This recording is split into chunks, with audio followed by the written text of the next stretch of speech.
Sometimes the people we love the most are the ones we hurt the deepest. And sometimes the lies we tell to protect them do more damage than the truth ever could.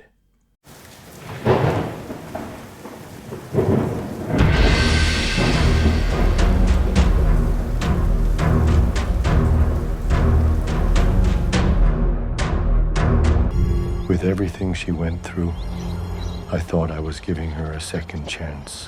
What did you do? I saved her. What's up, Headless Horde? Welcome back to the channel.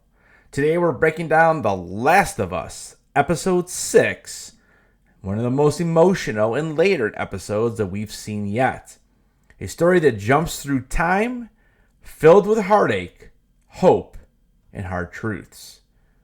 Let's get into this. We open up in Austin, Texas. It's 1983. A young Tommy tries to buy some pot, but when Joe finds out, he takes the blame. Their father, a law enforcement officer, knows the truth. He tells Joe how his own dad used to beat him, and while he admits to hitting his sons too, he hopes Joe and Tommy can break the cycle and become better fathers. We can see in this scene that Joe is somewhat afraid of his father, but more than that, he's actually more afraid for Tommy, which is why he takes the blame. This scene plays out perfectly, having to do with what we've seen in the show thus far, because we can see how overprotective he is of Tommy and how that will continue with Ellie. We flash forward to when Joe and Ellie have been living in Jackson for about 2 months. Joe goes to see Seth, who we find out is a former police officer turned bartender.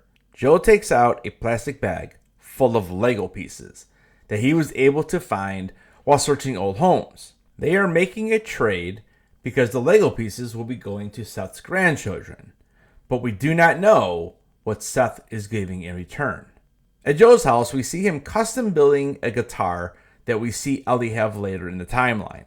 Tommy brings Ellie home as she has just got done burning her bite mark on her arm that we saw earlier in the series. Tommy tells Joe that she's on pain meds and she's fumbling many of her words. After Ellie wakes up, we see that the Lego trade with Seth actually was for a vanilla birthday cake for Ellie. The only issue is that the cake says Eli, but Ellie can still appreciate the thought. Joe then gives Ellie the guitar he has been making for her, and she then asks him to play and sing her a song for her birthday. He hesitates slightly, but then gives her her birthday wish. The guitar he built was inspired by some of her drawings. After singing her the song, he tells her that he understands why she burnt her arm. We move 1 year into the future, and now Ellie is 16 years old. Joel takes her to an abandoned museum in the woods. Inside, she explores dinosaur exhibits and tries on a space helmet. Joe plays her a cassette recording of a space shuttle launch as they sit in an old space shuttle. Ellie closes her eyes and imagines herself blasting off into space. It's a perfect, quiet moment that shows how far their bond has come. We jump 1 more year, and now Ellie is 17. Joel brings her a cake, but this time, her name is spelled right.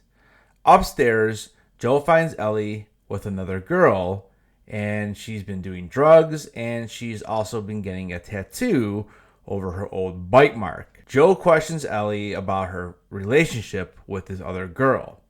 Later that night, she asks Joe for space. Literally, she wants to move into the garage and tells him that her feelings aren't an experiment like he had said previously. Joe promises to fix up the space for her and allow her to move into the garage. The next day, Joe asks Gail what moths mean. She says moths represent death. Butterflies represent change. The reason why he asked her this is because her walls in the garage are full of nothing but pictures of moths, and she even has some moths on the tattoo on her arm. You can tell that Joe is very worried about this.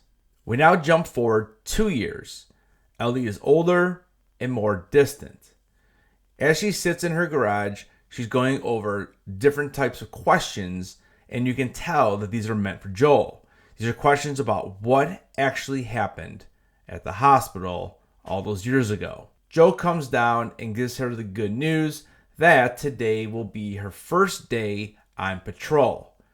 As they travel on horseback on patrol through the backwoods, in the faint distance, they can hear someone yelling for help. They head that way and they find that a group of people have been bitten, and all are gone except for one, and it's Eugene. Now, if you don't remember, Eugene is the husband of Gail, the therapist. Eugene understands the ramifications of this, but he begs Joel to please take him back so he can say his goodbyes to Gail. Joe is very, very hesitant on this. He actually pulls his rifle onto Eugene. Ellie then convinces Joe to take him back to allow him to say this goodbye. Joe then asks Ellie to go back and get the horses, but you can tell that she is quite nervous leaving Eugene alone with him. Joe promises Ellie that he will not harm him. As Ellie gathers the horses, Joe keeps his distance and he has Eugene walk further down the path toward a lake. This is where Joe decides to make the call, and this is a call that Ellie just can't forgive. He ends up killing Eugene, and Ellie is furious. Back in the town of Jackson, Joe lies to Gail about what happened, but Ellie ends up telling her the truth. This moment breaks something between Joe and Ellie. 9 months later, we revisit the New Year's Eve dance, this time from Joe's perspective.